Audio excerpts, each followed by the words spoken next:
മുഖ്യമന്ത്രിയുടെ പ്രിൻസിപ്പൽ സെക്രട്ടറിയായി രത്തൻ യു കേൽക്കർ അല്പസമയത്തിനകം ചുമതലയേറ്റെടുക്കും. മുഖ്യമന്ത്രിയുടെ ഓഫീസിലെത്തിയാണ് ചുമതല ഏറ്റെടുക്കുന്നത്. കേൽക്കർ സെക്രട്ടേറിയറ്റിൽ എത്തിയിരിക്കുന്നു. തത്സമയ ദൃശ്യങ്ങളാണ് ഇപ്പോൾ കാണുന്നത്. രത്തൻ യു കേൽക്കർ ഓഫീസിലേക്ക് വരുന്നതിന്റെ ദൃശ്യങ്ങൾ കാണാം.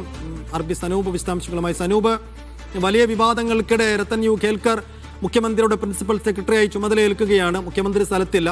അതിനിടയിൽ മുഖ്യമന്ത്രിയുടെ ഭാവത്തിലാണ് ഇപ്പോൾ അദ്ദേഹം ചുമതലയേൽക്കുന്നതെന്ന് മനസ്സിലാക്കുന്നു. എന്നാലും ആ വലിയ വിവാദങ്ങളായിട്ട് പോലും അതിലൊരു പുനരാലോചനയില്ല. ഈ നടപടിയുമായി തന്നെ സർക്കാർ മുന്നോട്ട് പോവുകയാണല്ലേ?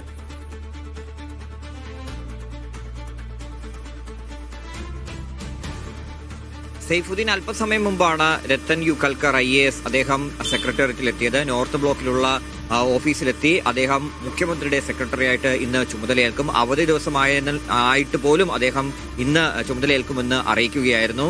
വലിയ വിവാദങ്ങൾക്കാണ് അദ്ദേഹത്തിന്റെ നിയമനം വഴിവെച്ചിട്ടുള്ളത്. അത് സംസ്ഥാനത്ത് മാത്രമല്ല ദേശീയ തലത്തിൽ പോലും വലിയ ചർച്ചയായിരിക്കുകയാണ്. അതിന് പ്രധാന കാരണം ഒന്ന്, ഈ ബംഗാളിൽ മുഖ്യ തെരഞ്ഞെടുപ്പ് ഓഫീസറായിരുന്ന മനോജ് കുമാർ അഗർവാളിനെ ഈ BJP സർക്കാർ വന്ന ഉടൻ തന്നെ ബംഗാളിലെ ചീഫ് സെക്രട്ടറി ആയിട്ട് നിയമിച്ചു.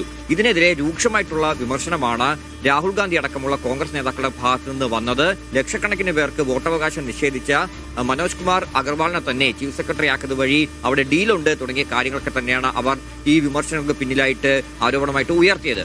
സമാനമായിട്ട് കേരളത്തിൽ മുഖ്യ തെരഞ്ഞെടുപ്പ് ഓഫീസറായിട്ട് ജോലി ചെയ്തിരുന്ന രത്തൻ യു കേൽക്കറിനെ മുഖ്യമന്ത്രിയുടെ സെക്രട്ടറി ആയിട്ട് നിയമിക്കുമ്പോൾ അതേ രീതിയിലുള്ള അതേ നാണയത്തിൽ തിരിച്ചടി ഇപ്പോൾ കിട്ടിക്കൊണ്ടിരിക്കുകയാണ്. പ്രധാനമായിട്ടും CPM ആണ് ആദ്യ ആരോപണവുമായിട്ട് രംഗത്തെത്തിയത്. രത്തൻ യു കേൽക്കറിനെ ഇത്തരത്തിൽ മുഖ്യമന്ത്രിയുടെ സെക്രട്ടറി ആയിട്ട് നിയമിച്ചത് വഴി തെരഞ്ഞെടുപ്പിന്റെ വിശ്വാസ്യതയെ പോലും ചോദ്യം ചെയ്യുന്ന സംഭവമായി മാറി. ഉദ്ദിഷ്ട കാര്യത്തിന് ഉപകാര സ്മരണ പോലെയാണ് രത്തൻ യു കേൽക്കറിന്റെ നിയമനം എന്നാണ് CPM ഇതിനെതിരെ സംസാരിച്ചത്. നേരത്തെ മുഖ്യമന്ത്രി PD സതീശൻ തെരഞ്ഞെടുപ്പിന് മുമ്പ് മംഗലാപുരത്ത് പോയി BJP നേതാക്കളെ കണ്ടതടക്കം ഇത്തരത്തിലൊരു ഡീലിന്റെ ഭാഗമായിട്ടാണോ എന്ന് പോലും വിമർശനം ഇപ്പോൾ അവർ ഉയർത്തുകയാണ്. അങ്ങനെ മുഖ്യമന്ത്രിയുടെ ഓഫീസിലേക്കുള്ള ഈ നിയമനം വലിയ രീതിയിൽ രാഷ്ട്രീയ വിവാദമാക്കി മാറ്റുകയാണ് CPM. നിയമസഭ തുടങ്ങാൻ പോവുകയാണ്. നിയമസഭയ്ക്കകത്തും പുറത്തും ഈ വിഷയം ഉയർത്തിക്കൊണ്ട് പ്രതിഷേധിക്കാനാണ് അവരുടെ തീരുമാനം. രണ്ടാമത്, ദേശീയ തലത്തിൽ BJP ഇപ്പോൾ ഈ വിഷയം ഉയർത്തിക്കൊണ്ട് വരികയാണ്. രാഹുൽ ഗാന്ധിക്കെതിരായിട്ടുള്ള ആയുധമായിട്ട് രത്തൻ യു കേൽക്കറിന്റെ നിയമനം അവർ എടുക്കുകയാണ്.